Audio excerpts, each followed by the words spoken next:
नमस्कार दोस्तों, स्वागत आपका अपने YouTube चैनल पर। दोस्तों आज से हम स्टार्ट कर रहे हैं MS एक्सेल और ये आपका वेरी वेरी इंपॉर्टेंट है और बच्चे को टिपिकल ही सबसे ज्यादा MS ऑफिस के अंदर MS एक्सेल लगता है। तो हम इसको इतना इजी वे के अंदर आपको समझाने वाले हैं कि आपने कहीं पर भी एक्सेल ऐसा नहीं देखा होगा पूरे YouTube पर। ठीक है। और दोस्तों साथ साथ में खुद से अगर आपके पास लैपटॉप या पीसी है तो खुद से भी अपना प्रैक्टिकल आपको करके देखना है ताकि आप सारी चीजों को नीट एंड क्लीन यहां पर समझ पाओ। ठीक है, चलिए स्टार्ट करते हैं। दोस्तों MS एक्सेल का यूज आज के दिन बहुत ज्यादा आपका हो गया है, चाहे वो गवर्नमेंट ऑर्गेनाइजेशन हो चाहे वो प्राइवेट ऑर्गेनाइजेशन हो, हर एक जगह पर आपको MS एक्सेल का यूज देखने को मिल जाता है। गवर्नमेंट और प्राइवेट ऑर्गेनाइजेशन के अंदर इसका यूज आपका सैलरी बनाने के लिए, अटेंडेंस के लिए, तो डिफरेंट डिफरेंट वर्क्स के लिए MS एक्सेल का यूज यहां पर किया जाता है। MS एक्सेल क्या है? तो MS एक्सेल एक आपका स्प्रेडशीट प्रोग्राम है जहां पर हम क्या करते हैं, डेटा को एनालिसिस करते हैं, डेटा को ऑर्गेनाइज करते हैं और डेटाबेस अपना तैयार करते हैं। और यहां पर आपको चार्टिंग फीचर्स भी देखने को मिलते हैं। डेटा के अकॉर्डिंग हम डिफरेंट डिफरेंट कैटेगरीज के यहां पर चार्ट बना सकते हैं। MS एक्सेल को स्टार्ट कैसे करते हैं? तो न्यूअर वर्जन के अंदर मैं आपको बता रहा हूं। सबसे पहले यहां पर आपको विंडो के अंदर स्टार्ट बटन दिखता है, स्टार्ट बटन पर आपको क्लिक करना है, फिर आपको ऑल प्रोग्राम्स पर क्लिक करना है। जैसे हमने MS वर्ड ओपन किया था वो ही सेम स्टेप आपको एक्सेल के लिए यहां पर परफॉर्म करना है। फिर आपको मेन्यू ऑप्शन से माइक्रोसॉफ्ट ऑफिस सेलेक्ट करना है और माइक्रोसॉफ्ट एक्सेल पर क्लिक करके माइक्रोसॉफ्ट एक्सेल को ओपन यहां पर कर लेना है। चलिए करके दिखाते हैं। ये मैंने यहां पर स्टार्ट बटन पर क्लिक किया। ठीक है, क्लिक करने के बाद विंडो 10 के अंदर तो आपको ऑल प्रोग्राम्स यहां पर देखने को नहीं मिलेगा। ठीक है, ये आपकी जो ओल्ड विंडोज है उनके अंदर देखने को मिलता है। ठीक है, तो मेरे पास विंडो 10 है तो मैं यहां पर क्या करता हूं, एक्सेल को सर्च कर लेता हूं सर्च बॉक्स के अंदर से। ठीक है, हो गया सर्च। अब मैं इसको यहां पर क्या करूंगा, ओपन कर लूंगा, ओपन पर क्लिक करके। ठीक है, तो मैंने जैसे ही ओपन पर क्लिक किया MS एक्सेल आपका यहां पर ओपन हो गया है। बाय डिफॉल्ट आपका यहां पर सिलेक्ट रहता है ब्लैंक वर्कबुक। ये तो हो गया हमारा फर्स्ट स्टेप, कैसे हम एक्सेल को ओपन करते हैं। सेकंड स्टेप क्या रहेगा, कमांड की हेल्प से भी हम एक्सेल को ओपन कर सकते हैं। उसके लिए आपको रन कमांड को सबसे पहले ओपन करना है। विंडो की प्लस में R आप प्रेस करोगे और यहां पर आपको ये जो बॉक्स है यहां पर आपको डालना है एक्सेल। डाल दिया। अब आपको यहां पर ओके पर क्लिक करना है तो आपका एक्सेल यहां पर ओपन हो जाएगा। ठीक है भाई। तीसरा स्टेप क्या है, डेस्कटॉप पर जो आइकॉन होता है एक्सेल का उस पर आप डबल क्लिक करके एक्सेल को ओपन कर सकते हो। तो ये सारे तरीके होते हैं MS एक्सेल को ओपन करने के लिए। अब दोस्तों यहां पर कुछ फाइल फॉर्मेट्स हैं जिनकी एक्सटेंशन आपको यहां पर याद रखनी है। बच्चा क्या करता है, केवल यही एक्सटेंशन याद रखता है .xlsx, लेकिन ऐसा नहीं है मेरे भाई। TCS एक्सेल की सभी एक्सटेंशन से क्वेश्चन पूछता है। ठीक है, कैसे क्या होता है, चलिए एक्सेल को ओपन करते हैं। ये हमने एक्सेल ओपन किया, ब्लैंक वर्कबुक पर क्लिक किया। अब हमने यहां पर क्या किया, कुछ वर्क किया। वर्क करने के बाद हमें इस वर्कबुक को जिस फाइल फॉर्मेट के अंदर सेव करना है उसके अंदर हम कर सकते हैं। सिंपली यहां पर आपको फाइल पर क्लिक करना है। ठीक है, यहां पर सेव एज पर क्लिक करोगे, यहां पर ब्राउज पर क्लिक करोगे।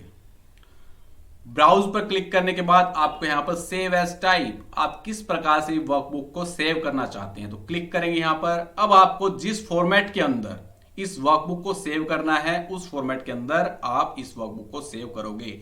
और एक आपको यहां पर हर एक फॉर्मेट का अलग अलग एक्सटेंशन देखने को मिलता है।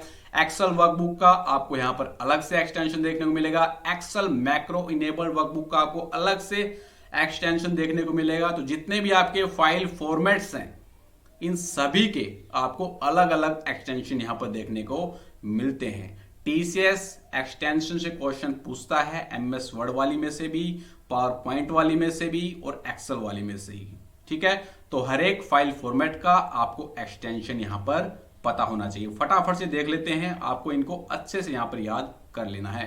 ठीक है दोस्तों, जो आपके न्यूअर वर्जन हैं एक्सेल के, ठीक है, 2007 के बाद वाले, उनके अंदर जो आपका एक्सटेंशन होता है .xlxx, ठीक है।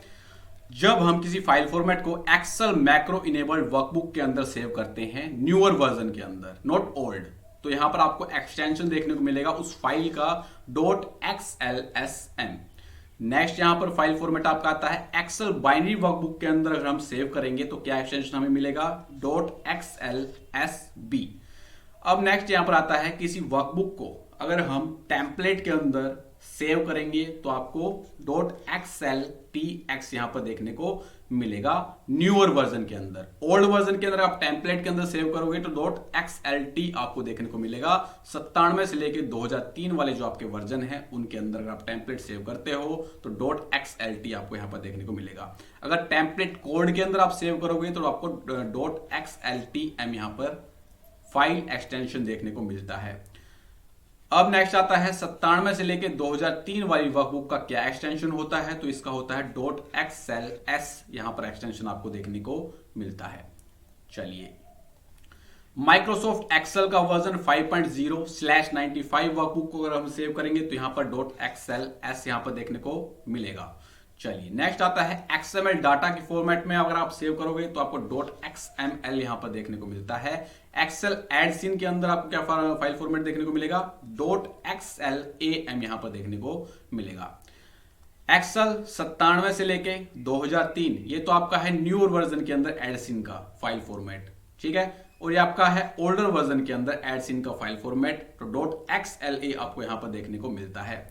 एक्सेल 4.0 वर्जन वर्कबुक का यहां पर क्या एक्सटेंशन रहता है, .xlw आपको यहां पर एक्सटेंशन देखने को मिलता है। इस फाइल फॉर्मेट के अंदर आप सेव भी करके देख सकते हो, सेम आपको यहां पर एक्सटेंशन देखने को मिलेगा।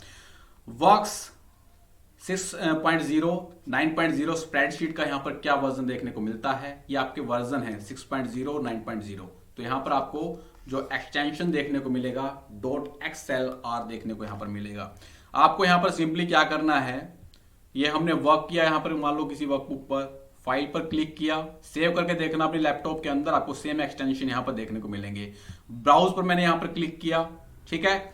अब किस फाइल फॉर्मेट के अंदर मुझे वर्कबुक चाहिए है उसके अंदर मैं यहां पर सिलेक्ट करूंगा एक्सेल मैक्रो इनेबल्ड वर्कबुक। मान लो मुझे यहां पर फाइल फॉर्मेट चाहिए है तो मैं इस पर क्या करूंगा, क्लिक करूंगा, ठीक है। अब मैं क्या करूंगा, यहां पर सेव इसे कर दूंगा, तो एक्सेल मैक्रो इनेबल्ड वर्कबुक के अंदर आपका सेव हो जाएगा। चलिए देखते हैं इसको।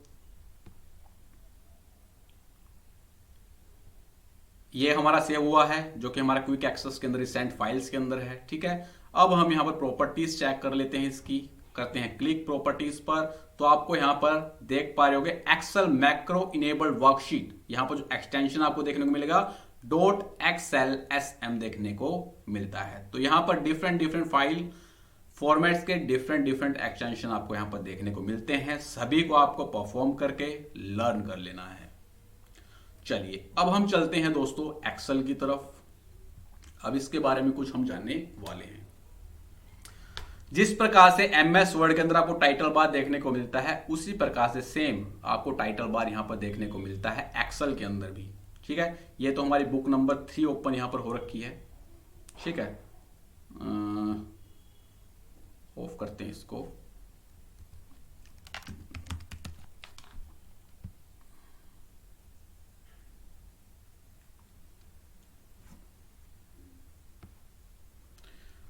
अच्छा, वो पहले से ओपन कर रखी है मैंने आपको समझाने के लिए, ठीक है, कोई बात नहीं, वैसे बता देंगे आपको। ये मैंने आपकी प्रैक्टिस के लिए लगा रखा है ताकि यहां पर मैं आपको समझाऊंगा।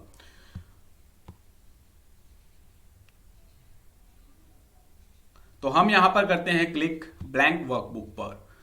सबसे ऊपर आपको यहां पर टाइटल बार देखने को मिलता है और टाइटल बार के अंदर नेम ऑफ वर्कबुक यहां पर देखने को मिलता है। काफी बच्चों को यही नहीं पता होता है कि टाइटल बार के अंदर वर्कशीट का नेम होता है या वर्कबुक का नेम होता है। तो यहां पर आपको वर्कबुक का नेम देखने को मिलता है। एग्जामिनर क्वेश्चन पूछता है बाय डिफॉल्ट एक्सेल के अंदर वर्कबुक का नेम क्या होता है, तो बुक 1 यहां पर आपको देखने को मिलता है। मैंने ऑलरेडी यहां पर बुक ओपन कर रखी है, तो यह आपकी बुक नंबर 5, ठीक है।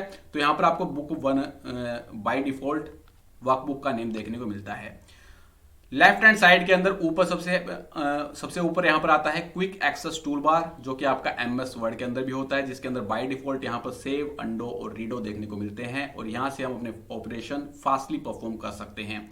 नेक्स्ट यहां पर आता है नीचे, ये आपका मेन्यू बार है, जहां पर आपको डिफरेंट डिफरेंट टैब्स देखने को मिलते हैं, file, home, insert, draw, page layout, formulas, data, review, view, help. ठीक है, तो ये सारे टैब्स आपको मेन्यू बार के अंदर देखने को मिलते हैं। ये मैं आपको लेटेस्ट वर्जन से करवा रहा हूं, लेटेस्ट वर्जन से ही मैक्सिमम क्वेश्चन पूछे जाते हैं। मेरे पास ये 2019 वाला वर्जन आपका रहेगा। बाय डिफॉल्ट कौन सा टैब एक्टिव होता है एक्सेल के अंदर? तो एमएस वर्ड के अंदर बाय डिफॉल्ट होम टैब आपका एक्टिव होता है और एक्सेल के अंदर भी बाय डिफॉल्ट आपका होम टैब ही यहां पर एक्टिव होता है। इससे नीचे जब हम आते हैं तो लेफ्ट हैंड साइड के अंदर यहां पर नेम बॉक्स देखने को मिलता है। जो हमारी सेल करंटली एक्टिव है उसका एड्रेस आपको इसी नेम बॉक्स के अंदर देखने को मिलता है। नेम बॉक्स के राइट हैंड साइड के अंदर आपको यहां पर फॉर्मूला बार देखने को मिलेगा। जो भी फॉर्मूला हम अपनी स्प्रेडशीट के अंदर अप्लाई करेंगे वो आपको इस फॉर्मूला बार के अंदर देखने को मिलेगा। ठीक है, ये आपका जस्ट अबोव होता है वर्कशीट के। ये हमारी वर्कशीट है, वर्कशीट के सीधा ऊपर आपको यहां पर फॉर्मूला बार और नेम बॉक्स देखने को मिलते हैं। इससे आगे आता है ABCDEFGHI। ठीक है, तो लेटर्स की फॉर्म में जो आपको यहां पर दिख रहा है ये आपका कॉलम बार। लेफ्ट हैंड साइड के अंदर 1 2 3 4 5 6 7 8 की नंबरिंग में जो आपको दिख रहा है ये है आपका रो बार। रोज होती हैं आपकी हॉरिजॉन्टल फॉर्म के अंदर और कॉलम्स होती हैं आपकी वर्टिकल फॉर्म्स के अंदर। अब आते हैं आपके स्क्रॉल बार। तो बिल्कुल राइट हैंड साइड के अंदर ऊपर नीचे वर्कशीट के अंदर मूव करने के लिए हम वर्टिकल स्क्रॉल बार का यूज करते हैं। एग्जामिनर क्वेश्चन पूछता है कि वर्टिकल स्क्रॉल बार एक्सेल के अंदर कहां पर देखने को मिलता है? तो बिल्कुल एक्सट्रीम राइट साइड के अंदर आपको यहां पर वर्टिकल स्क्रॉल बार देखने को मिलता है। नीचे आपको लेफ्ट और राइट मूव करने के लिए हॉरिजॉन्टल स्क्रॉल बार यहां पर देखने को मिलता है। ये जो है जहां पर आप ये देख रहे हो रेक्टेंगुलर बॉक्स, ये पूरी आपकी क्या है वर्कशीट है, जहां पर हम अपने डाटा को क्या करते हैं एनालाइज करने का काम यहां पर करते हैं, यहीं पर वर्किंग करते हैं। ये आपका स्प्रेडशीट एरिया रहेगा। वर्कशीट को ही हम क्या बोलते हैं? स्प्रेडशीट यहां पर बोलते हैं।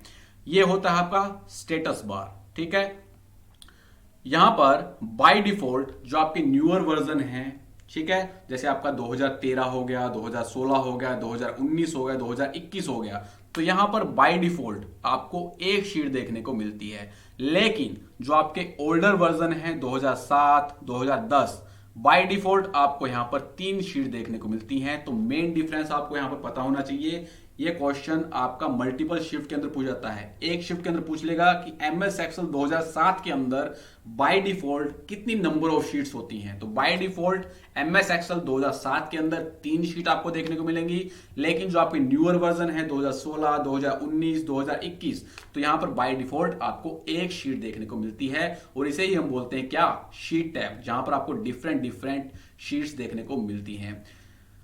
एमएस एक्सेल के अंदर मैक्सिमम कितनी शीट आप ऐड कर सकते हो? तो एमएस एक्सेल के अंदर मैक्सिमम आप 255 शीट्स यहां पर ऐड कर सकते हो। क्या करना होता है शीट्स को ऐड करने के लिए? ये जो प्लस वाला आइकॉन आपको दिख रहा है, जब हमने इसके ऊपर कर्सर लेकर गए तो न्यू शीट आपका यहां पर पॉपअप आ रहा है, तो हमें इस पर क्या करना है? क्लिक करना है, तो एक शीट आपकी यहां पर क्या हो जाएगी? ऐड हो जाएगी।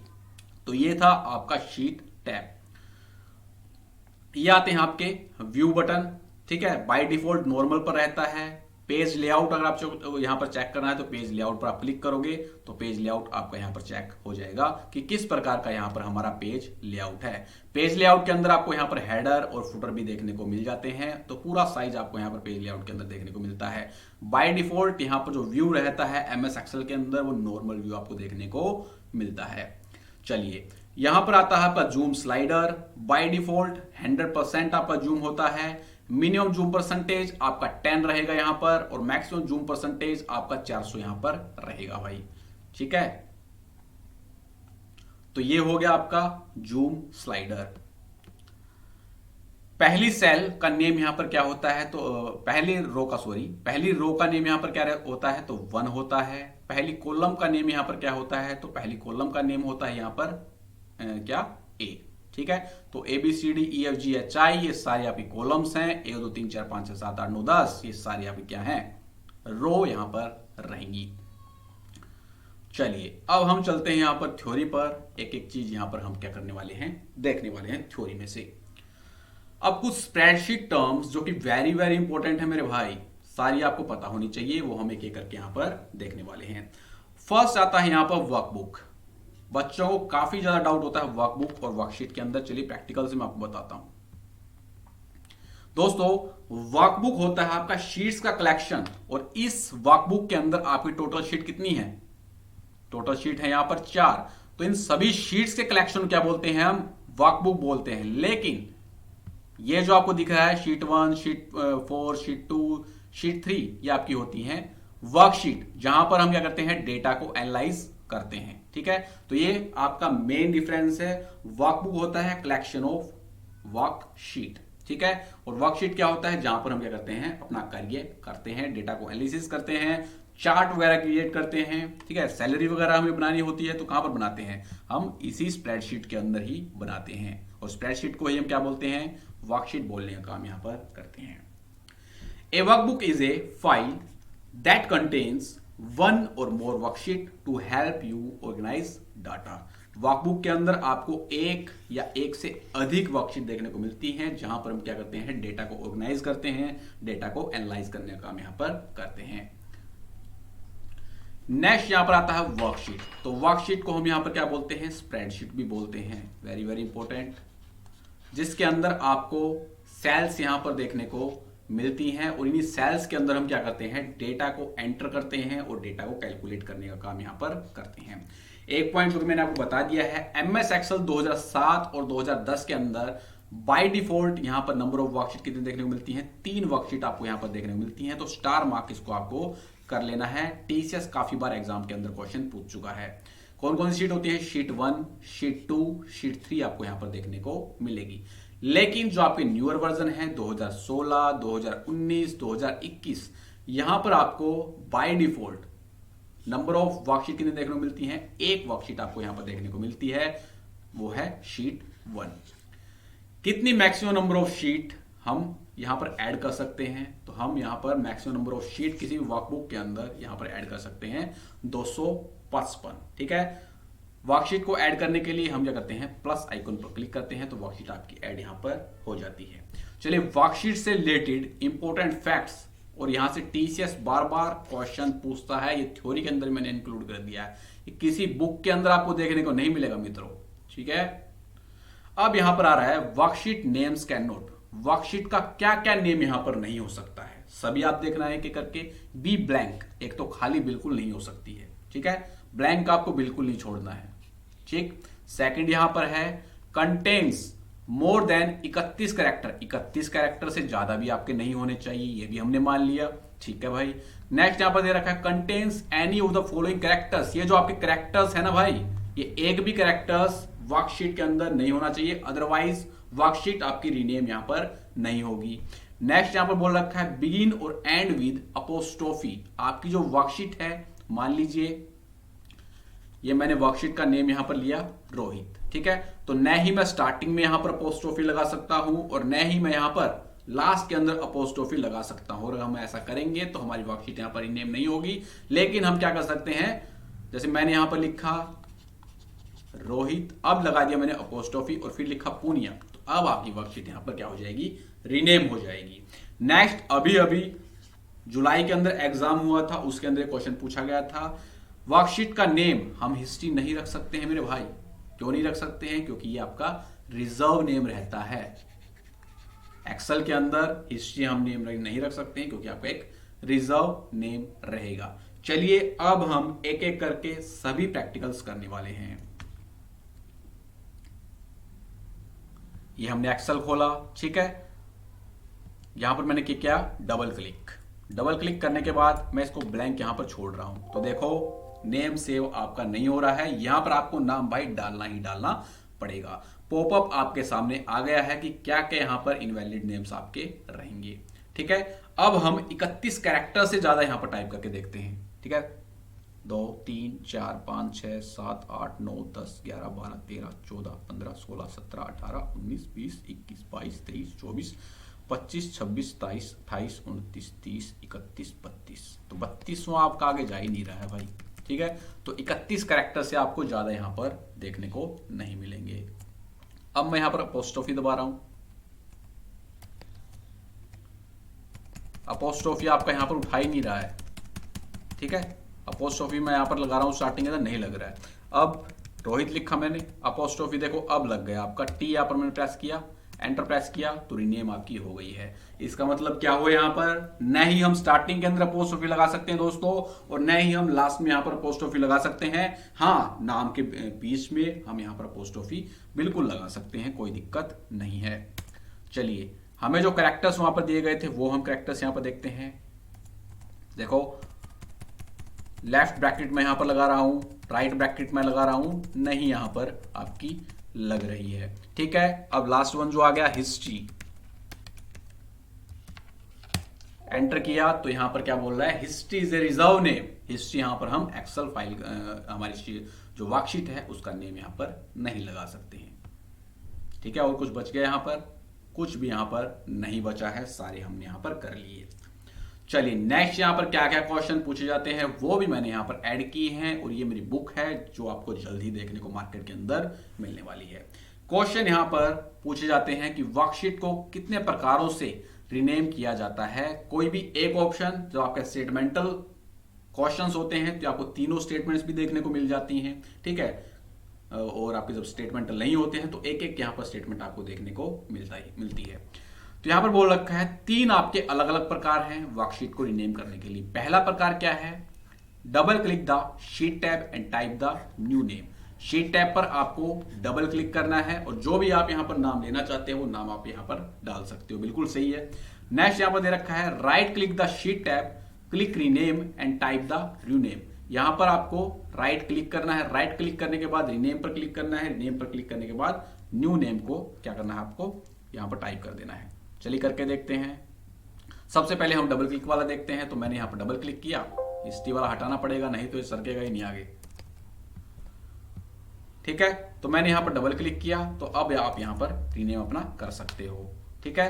और दूसरा भी क्या था, हमने राइट क्लिक करना है, राइट क्लिक करने के बाद रीनेम पर क्लिक करोगे, रीनेम पर क्लिक करने के बाद जो भी आप यहां पर नाम डालना चाहो वो अपना नाम यहां पर डाल सकते हो, ठीक है भाई। नेक्स्ट यहां पर आता है शॉर्टकट कीज की हेल्प से भी आप यहां पर क्या कर सकते हो, रीनेम कर सकते हो शीट को। क्या शॉर्टकट की है, ऑल्ट एच ओ और आर, इन सभी शॉर्टकट कीज कॉम्बिनेशन का आपको यूज करके रीनेम अपनी कर लेनी है वर्कशीट को, ऑल्ट एच ओ आर। अब मैंने यहां पर ऑल्ट एच प्रेस किया, ओ प्रेस किया, अब यहां पर आप फॉर्मेट के अंदर चले गए हो, ठीक है। अब आप अगर यहां पर आर प्रेस करोगे तो रीनेम हो जाएगी आपकी वर्कशीट। आर प्रेस मैंने किया तो अब आप यहां पर देख पा रहे होगे शीट 1 हमारी एक्टिव हो गई है। अब हम इसको यहां से क्या कर सकते हैं, रीनेम कर सकते हैं। This is very very important मित्रों, ठीक है भाई। चलिए, तो ये सारे प्रकार हैं, इंपॉर्टेंट हैं, प्रैक्टिकल करके देखनी है, रटना बिल्कुल नहीं है, रट्टाफिकेशन नहीं करनी है, रटने से कुछ नहीं होने वाला है। कितना रटोगे, रटा जाएगा ही नहीं, भूल जाओगे जब तक प्रैक्टिकल नहीं करोगे। अब यहां पर आता है वर्कशीट को कितने प्रकारों से यहां पर इंसर्ट हम क्या कर सकते हैं, ठीक है। तो फर्स्ट यहां पर दे रखा है जो कि मैंने आपको बताया था, प्लस वाले आइकन पर आपको क्लिक करना है। प्लस वाले आइकन पर जैसे आप क्लिक करोगे तो न्यू वर्कशीट आपकी उस वर्कबुक के अंदर क्या हो जाएगी, इंसर्ट हो जाएगी। सेकंड यहां पर है with the help of tab हम यहां पर वर्कशीट को इंसर्ट कर सकते हैं। सबसे पहले आपको होम पर क्लिक करना है, फिर इंसर्ट पर क्लिक करना है, फिर आपको इंसर्ट शीट पर क्लिक यहां पर करना है। तो 2 प्रकार है आपके। पहला टाइप क्या है, प्लस आइकॉन पर क्लिक करके हम वर्कशीट को इंसर्ट कर सकते हैं। शीट 5 आपकी यहां पर इंसर्ट हो गई है। दूसरा तरीका क्या है, होम टैब पर आपको क्लिक करना है। होम टैब पर क्लिक करने के बाद आपको यहां पर क्या करना है, इंसर्ट पर क्लिक करना है। इंसर्ट पर क्लिक करने के बाद इंसर्ट शीट पर आप क्लिक करोगे तो एक वर्कशीट आपकी शीट नंबर 6 यहां पर इंसर्ट हो गई है। तो ये आपके 2 प्रकार हैं जिससे हम यहां पर इंसर्ट कर सकते हैं शीट्स को। चलिए, अब नेक्स्ट यहां पर आता है कितने प्रकारों से वर्कशीट को डिलीट कर सकते हैं। तो 2 टाइप्स यहां पर रहते हैं जिनसे हम वर्कशीट को डिलीट कर सकते हैं। फर्स्ट टाइप है right click the sheet tab. Sheet tab पर आपको राइट क्लिक करना है और सिलेक्ट करना है डिलीट बटन को, ठीक है, जिससे आपकी शीट यहां पर डिलीट हो जाएगी। चलिए देखते हैं इसको करके हम। ठीक है, यहां पर मैंने शीट टैब पर राइट क्लिक किया। राइट क्लिक करने के बाद ये जो आपका डिलीट बटन है इस पर मैंने क्लिक किया तो शीट नंबर 5 आपकी डिलीट हो गई। शीट नंबर 1 अगर आपको करनी है, राइट क्लिक किया, डिलीट पर क्लिक किया तो शीट नंबर 1 आपकी डिलीट हो गई है। सेकंड वे क्या है, होम टैब पर क्लिक किया, डिलीट पर क्लिक किया और डिलीट शीट पर आपको क्लिक करना है तो आपकी शीट नंबर 6 यहां पर क्या हो गई है, डिलीट हो गई है। तो इस प्रकार से आप क्या कर सकते हो, डिलीट कर सकते हो। ये सारे आपके एग्जामिनर के द्वारा पूछे जाते हैं। अब नेक्स्ट यहां पर आता है वर्कशीट से रिलेटेड जितने पॉइंट थे वो सारे मैंने इंक्लूड कर लिए यहां पर। मूव ए वर्कशीट, वर्कशीट को किस किस टाइप से यहां पर हम इधर उधर मूव कर सकते हैं। दो वेज आपको यहां पर देखने को मिलती हैं। फर्स्ट यहां पर to move the tab to the end, right click to the sheet tab, then move और कॉपी। मूव यहां पर देखा, मूव टू एंड और ओके आपको प्रेस करना है। ऐसे समझ में नहीं आएगा, जब हम प्रैक्टिकल करेंगे तब आपको समझ में आएगा। ठीक है, यहां पर मैंने क्या किया, राइट क्लिक किया। राइट क्लिक करने के बाद मूव और कॉपी आपका यहां पर आ रहा है। अब आपको जिस पोजीशन के अंदर ये चाहिए है उस पोजीशन को आपको यहां पर सिलेक्ट कर लेना है कि बुक शीट 4 से पहले चाहिए, इससे पहले चाहिए, किससे पहले चाहिए। तो मुझे ये एंड के अंदर चाहिए भाई। एंड पर मैंने क्लिक किया, ओके पर क्लिक किया तो शीट नंबर 4 आपकी यहां पर लास्ट के अंदर मूव हो गई है। ठीक है, और सेकंड वे क्या है, ड्रैग करके हम शीट को यहां पर मूव कर सकते हैं। ये मैंने ड्रैग किया और टीटी और शीट 4 के बीच में मैं इसको ले आया। लास्ट में चाहिए है तो मैं इसको ड्रैग करके ले जाऊंगा शीट 4 के लास्ट में। तो ये दो वेज हैं आप जिससे शीट को मूव यहां पर कर सकते हो। चलिए अब आती है यहां पर रोज क्या होती हैं, कॉलम्स क्या होती हैं। A row in Excel is a horizontal alignment of cells and it runs from left to right across the worksheet। मैंने आपको बताया था रोज आपको हॉरिजॉन्टली देखने को मिलती हैं और लेफ्ट से राइट ये आपको वर्कशीट के अंदर देखने को मिलती हैं। Each row is identified by unique number, जो कि आपका 1 2 3 4 5 6 7 8 इस फॉर्म में आपको ये देखने को मिलता है। ठीक है, the total number of rose in a single seat is 10 48 576। ये क्वेश्चन पूछा जाता है कितनी नंबर ऑफ रोज आपको एक सिंगल शीट के अंदर देखने को मिलती हैं। तो 10 48 576 आपको यहां पर total number of rows excel के अंदर देखने को मिलती हैं। कॉलम यहां पर वर्टिकल अलाइनमेंट आपका होता है किसका, सेल का, जहां पर आपको अल्फाबेट्स के अंदर इनके आपको नाम देखने को मिलते हैं। फर्स्ट कॉलम आपकी ए होती है और लास्ट कॉलम यहां पर क्या होती है, XFD। बच्चों पहली कॉलम का तो पता होता है लेकिन लास्ट कॉलम का नहीं पता हो तो बता देता हूं। लास्ट कॉलम आपकी यहां पर होती है XFD। और total number of columns in a single sheet कितनी होती है, 16,384 आपको यहां पर टोटल नंबर ऑफ कॉलम्स देखने को मिलती हैं। ये जो आप देख रहे हो ये आपका हॉरिजॉन्टल अलाइनमेंट के अंदर जो सेल्स हैं ये आपकी क्या है, रोज हैं। वर्टिकल के अंदर जो आप यहां पर देख पा रहे हो ये आपकी क्या है, कॉलम्स हैं। ठीक है, फर्स्ट जो हमारी रो होती है वो 1 होती है और लास्ट जो रो होती है आपकी 10 48 576।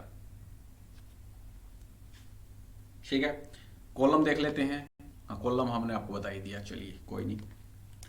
अब आगे आता है यहां पर सेल्स। तो सेल्स यहां पर क्या होता है मित्रों, सेल्स आपका इंटरसेक्शन होता है रो का और कॉलम का। ठीक है, और हर एक सेल का आपका एक यूनिक एड्रेस होता है जिसे हम सेल रेफरेंस या सेल एड्रेस भी यहां पर बोलते हैं। ठीक है, ये जो A1 आप देख पा रहे होगे ये किसी पर्टिकुलर सेल का क्या है, आपका एक एड्रेस रहता है जिसके स्टार्टिंग में आपको यहां पर कॉलम देखने को मिलता है और लास्ट में आपको यहां पर रो यहां पर देखने को मिलती है।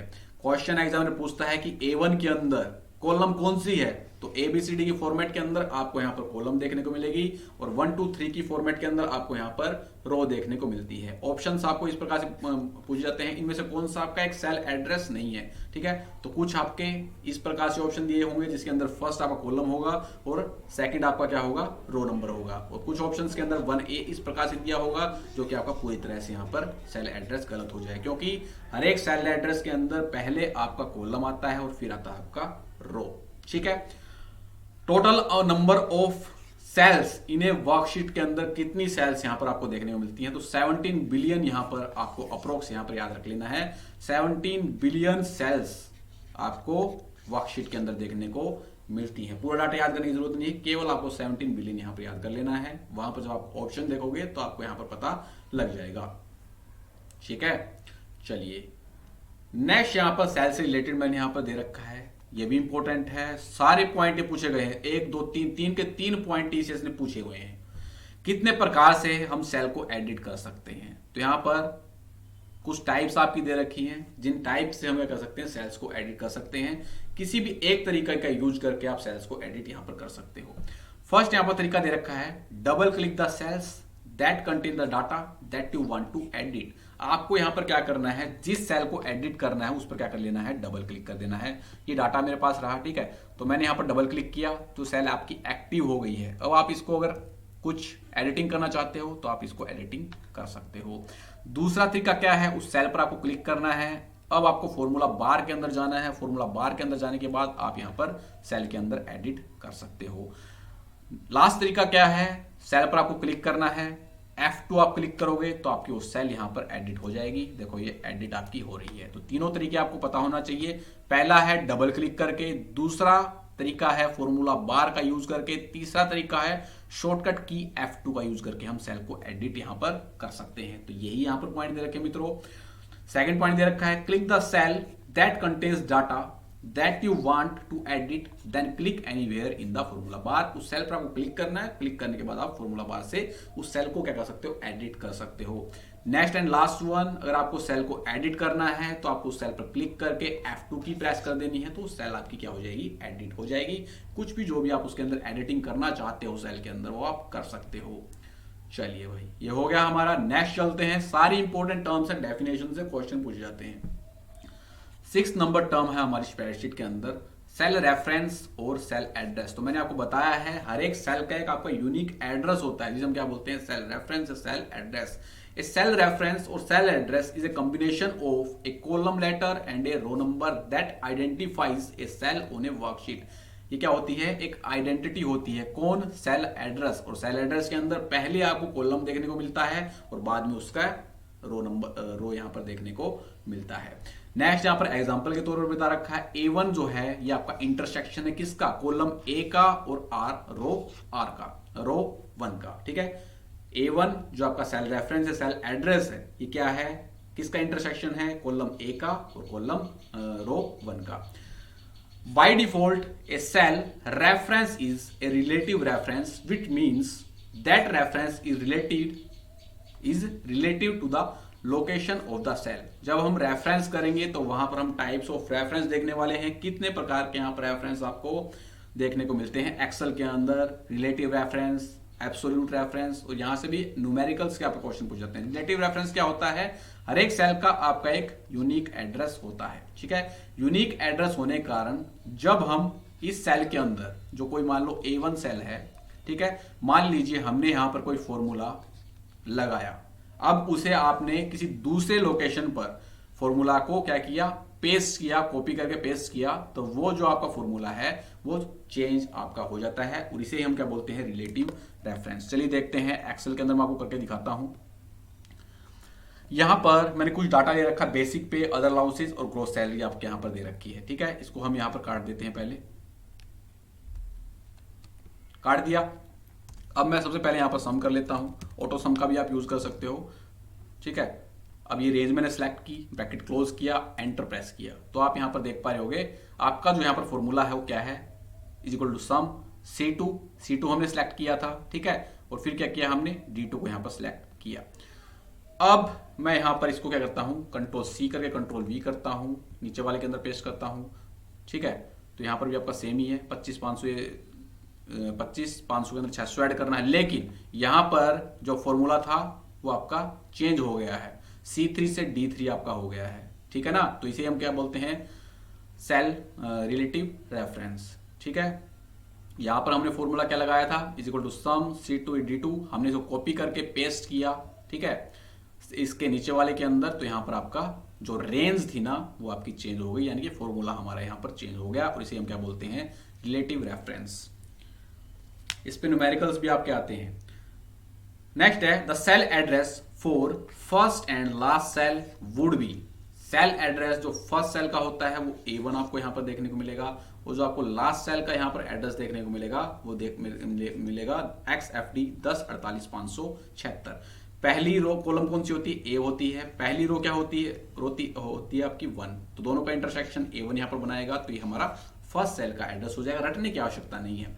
यहां पर लास्ट का अगर आपसे सेल एड्रेस पूछे तो लास्ट कॉलम यहां पर क्या होती है? XFD होती है, और लास्ट रो क्या होती है आपकी? 10 48 576। तो दोनों मिलकर आपका यहां पर सेल एड्रेस बना देंगे लास्ट सेल का। बिल्कुल रटने की आवश्यकता नहीं है।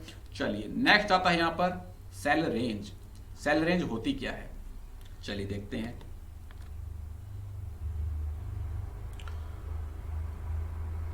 दोस्तों मान लीजिए मैंने यहां से यहां तक इसको क्या किया, डाटा को सिलेक्ट किया। कहां से कहां तक मैंने सिलेक्ट किया? A2 से लेके D6 तक सिलेक्ट किया, तो ये आपकी क्या होती है? एक सेल रेंज यहां पर होती है। ठीक है, अब आप यहां पर जो भी ऑपरेशन परफॉर्म करना चाहो ऑपरेशन परफॉर्म कर सकते हो। अगर आप इस डाटा कॉपी करना चाहते हो तो कंट्रोल के साथ C आपको प्रेस करना है, नीचे आपको यहां पर क्लिक करना, कंट्रोल भी प्रेस करोगे तो ये डाटा आपका यहां पर प्रेस क्या हो जाता है? पेस्ट हो जाता है। तो ये जो हमने यहां पर रेंज सेलेक्ट की है पूरी, इसे हम क्या बोलते हैं? सेल रेंज आपका बोलते हैं। It is a collection of selected cell. क्या करते हैं हम? सेल्स को यहां पर क्या करते हैं? सिलेक्ट करते हैं। A cell range is a reference of upper left. क्या करते हैं हम?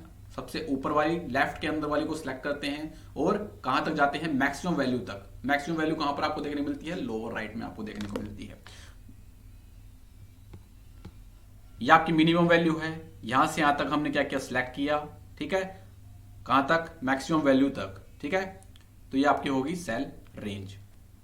चलिए अब सेल रेंज जो होती है आपकी, वो किससे यहां पर सेपरेट होती है? तो ये आपकी कॉलम से सेपरेट होती है। क्वेश्चन पूछा जाता है कई बार। ठीक है, जैसे हम यहां पर इस रेंज को सिलेक्ट कर रहे हैं, सम लगाते हैं यहां पर। ठीक है, हमने ये रेंज यहां पर सिलेक्ट की, तो आप यहां पर देख पा रहे होगे सेल के जो यहां पर एड्रेस हैं, ये दोनों आपके कॉलम से क्या हो रहे हैं? सेपरेट हो रहे हैं। याद रखना है, इंपॉर्टेंट है। ये हमारी सेल रेंज होती है, जो कि मैंने आपको यहां पर बता रखा है। चलिए नेक्स्ट आता है यहां पर नेम बॉक्स। तो नेम बॉक्स कहां पर आपको? जस्ट अबव द वर्कशीट यहां पर देखने को मिलता है, फॉर्मूला बार के लेफ्ट हैंड साइड के अंदर। Name box refers to a input box directly to the left of formula bar. यहां पर आपको फॉर्मूला बार के बिल्कुल लेफ्ट साइड के अंदर नेम बॉक्स यहां पर देखने को मिलता है, और इसके अंदर जो आपकी करंटली एक्टिव सेल रहती है उसका एड्रेस आपको यहां पर देखने को मिलता है। और अगर आप किसी पर्टिकुलर सेल पर जाना चाहते हैं तो आप उसका एड्रेस क्या करोगे? नेम बॉक्स के अंदर टाइप कर दोगे। यह है हमारा क्या? Name box. और क्या हो रहा है? ये जो आप यहां पर देख पा रहे होगे F10 हमारी फिलहाल कौन सी एक्टिव सेल है? जहां पर ये रेक्टेंगुलर बॉक्स आपको देखने को मिल रहा है, ये हमारी एक्टिव सेल है। ठीक है, F कॉलम है और 10th रो है, दोनों का इंटरसेक्शन F10 यहां पर बना रही है, तो F10 आपको यहां पर देखने को मिलेगा, नेम बॉक्स के अंदर देखने को मिलेगा। अब आप किसी पर्टिकुलर सेल पर जाना चाहते हो, मान लो मैं यहां पर D3 के अंदर जाना चाहता हूं, तो D3 पर मैं क्या करूंगा? क्लिक करूंगा, D3 यहां पर टाइप करूंगा और एंटर प्रेस करूंगा, तो D3 आप देख पा रहे होगे आपकी एक्टिव हो गई है। ठीक है, तो इस प्रकार से यहां पर आपको नेम बॉक्स देखने को मिलता है। चलिए नेक्स्ट आता है यहां पर फॉर्मूला बार। तो फॉर्मूला बार क्या होता है? The formula bar in excel sits directly above the worksheet area. Worksheet area के सीधा आपको ऊपर देखने को मिलता है, और नेम बॉक्स के बिल्कुल आपको राइट हैंड साइड के अंदर देखने को मिलता है। और फॉर्मूला बार का यूज हम क्या करते हैं? किसी सेल को एडिट करने के लिए करते हैं, और जो भी हम फॉर्मूला अप्लाई करते हैं वो सारा फॉर्मूला आपका फॉर्मूला बार के अंदर आपको देखने को मिलता है। नेक्स्ट यहां पर आता है फिल हैंडल। तो फिल हैंडल क्या होता है? एक तो होता है आपका ऑटो फिल और एक होता है फिल हैंडल। काम अप्रोक्स दोनों का सेम ही होता है, डिफरेंस यहां पर क्या रहेगा वो देखेंगे आगे। It is used to quickly copy and paste content to adjacent cells in the same row और कॉलम। देखिए अब चलते हैं, यहां से आपको समझ में आएगा। यहां पर मैंने इसको सिलेक्ट किया, ऑल्ट के साथ इक्वल प्रेस किया तो ऑटो सम आपका लग गया है। क्लिक किया, ठीक है। अब ये जो आपको प्लस वाला आइकन यहां पर देखने को मिल रहा है, ठीक है, इसकी हेल्प से हम क्या कर सकते हैं, सेम टाइप ऑफ कंटेंट यहां पर कॉपी कर सकते हैं। मैंने इसको क्या किया, क्या करते हैं हम नीचे की तरफ ड्रैग करते हैं, ड्रैग जैसे ही हम करेंगे तो सेम टाइप ऑफ ऑपरेशन आपका यहां पर परफॉर्म हो जाता है और ये काफी क्विकली आपका रहता है। जैसे यहां पर इनका सम हो गया है, ऊपर वाले के अंदर 25,500 6,000 का हो गया और नीचे वाले के अंदर 19,900 और 5,000 का आपका सम हो गया है। तो फिल हैंडल जो आपको प्लस वाला जो नीचे आइकन देखने को मिलता है, यही आपको क्या रहता है, फिल हैंडल, जिसकी हेल्प से हम क्विकली अपने कंटेंट को यहाँ पर क्या कर सकते हैं, कॉपी कर सकते हैं सेम रो और सेम कॉलम के अंदर। नेक्स्ट यहाँ पर है जो आपको रेक्टेंगुलर बॉक्स ये देखने को मिलता है ना भाई, एक्टिव सेल का, इसे हम क्या बोलते हैं, सेल पॉइंटर यहाँ पर बोलते हैं, इसको सेल पॉइंटर बोलते हैं। It is a rectangular box which can move around the worksheet. इसको आप किसी भी तरफ क्या कर सकते हैं, मूव कर सकते हो। The cell in which cell pointer is currently located is known as active cell. ये मैंने यहां पर क्लिक किया तो ये मेरी क्या है, एक्टिव सेल है। और ये जो रेक्टेंगुलर बॉक्स है ये आपका क्या होता है, सेल पॉइंटर होता है। इसको आप कहीं पर भी शीट के अंदर क्या कर सकते हो, मूव कर सकते हो। कभी भी एक्सेल की थ्योरी करो तो साइड में एक्सेल ओपन करो और साइड में आपकी थ्योरी ओपन करो, पढ़ पढ़ के सेम अप्लाई करो तो आपको बिल्कुल भी यहां पर दिक्कत नहीं आएगी। नेक्स्ट और फीचर आता है ऑटोफिल। तो ऑटोफिल क्या होता है, this feature automatically fills cell with data from another or range or completed data series. अगर आपको फास्टली किसी डाटा सीरीज को कंप्लीट करना है तो आप किसका यूज करते हो, फिल, ऑटोफिल का यूज यहां पर हम करते हैं। ठीक है, जैसे मुझे यहां पर 1 से लेकर 20 तक नंबरिंग चाहिए। ठीक है, क्लिक किया मैंने, क्लिक करने के बाद यहां पर ऑटोफिल पर क्लिक किया, यहां पर क्लिक किया। सीरीज के अंदर मेरे को कंटेंट चाहिए है, किसमें चाहिए मुझे, कॉलम के अंदर चाहिए है, तो कॉलम पर मैंने क्लिक किया। स्टार्टिंग वैल्यू कितनी है मेरी, 1 है और मुझे चाहिए यहां पर 20 तक। 20 पर मैंने 20 यहां पर टाइप किया, ओके क्लिक किया, तो 1 से लेकर 20 तक की काउंटिंग आपकी ऑटोमेटिक यहां पर ऐड हो जाएगी। This is called auto fill feature of MS Excel. चलिए अब थोड़ा सा यहां पर इंट्रो देख लेते हैं, इसके आगे का नेक्स्ट क्लास के अंदर करेंगे। ये सारी चीजें मैं आपको बता चुका हूं, क्या क्या फीचर्स यहां पर आपको देखने को मिलते हैं। ठीक है, ये होता है आपका नेम बॉक्स जहां पर आपको एक्टिव सेल का एड्रेस देखने को मिलता है। ये होता है आपका फॉर्मूला बार, ये होता है आपका मेन्यू बार, इसको बोलते हैं हम कॉलम बार। ठीक है, ये होता है आपका जहां पर बुक 1 आपको दिख रहा है, बाय डिफॉल्ट आपको बुक 1 यहां पर देखने को मिलेगा, इसको बोलते हैं टाइटल बार। जहां पर हम वर्क करते हैं इसको हम क्या बोलते हैं, spreadsheet area. Left hand side के अंदर आपको यहां पर रो बार देखने को मिलता है, जहां पर आपको रोज देखने को मिलती है। नीचे आपको शीट 1, शीट 2, शीट 3 जहां पर देखने को मिलती है, ये होता है आपका शीट टैब। नीचे नीचे होता है आपका स्टेटस बार, ये होता है आपका हॉरिजॉन्टल स्क्रॉल बार। बॉटम लेफ्ट के अंदर पोजीशन पूछ लेता है कहां पर आपको हॉरिजॉन्टल स्क्रॉल बार देखने को मिलता है, तो बॉटम लेफ्ट के अंदर आपको यहां पर हॉरिजॉन्टल स्क्रॉल बार देखने को मिलता है। बिल्कुल राइट साइड के अंदर आपको यहां पर वर्टिकल स्क्रॉल बार यहां पर देखने को मिलता है और इसके बाद आपको यहां पर जूम स्लाइडर देखने को मिलता है। बाय डिफॉल्ट 100% आपका जूम यहां पर रहता है। ठीक है, मिनिमम जूम आप 10% कर सकते हो एक्सेल के अंदर और मैक्सिमम आप कर सकते हो यहां पर 100, मैक्सिमम आप कर सकते हो 400%। ठीक है, अब मैं देखता हूं, मेरे पास टाइम है नहीं अभी, देखेंगे फिर। ठीक है भाई, आज की क्लास को यहीं पर समाप्त करते हैं, मेरे को आज कहीं जाना है, काम है, तो आज की क्लास को यहीं पर स्टॉप करते हैं और 2 या 3 क्लास के अंदर, मैक्सिमम 3 क्लास के अंदर एक्सेल की कंप्लीट थ्योरी में आपको प्रैक्टिकल के साथ यहां पर करवा दूंगा। ठीक है भाई, तो मिलते हैं नेक्स्ट क्लास के अंदर दोस्तों। जय हिंद, जय भारत। अच्छे से प्रैक्टिकल करिए, अच्छे से अपनी थ्योरी करिए ताकि आपको सारी चीजें यहां पर इजीली समझ में आ जाएं। अगर कुछ भी आपको नहीं आता है तो इस वीडियो को आपको देखना है, थ्योरी अपनी खोलो और एक साइड में एक्सेल खोलो। रटने की आवश्यकता आपको कभी भी यहां पर नहीं पड़ेगी। तो मिलते हैं नेक्स्ट क्लास के अंदर। जय हिंद, जय भारत, वंदे मातरम।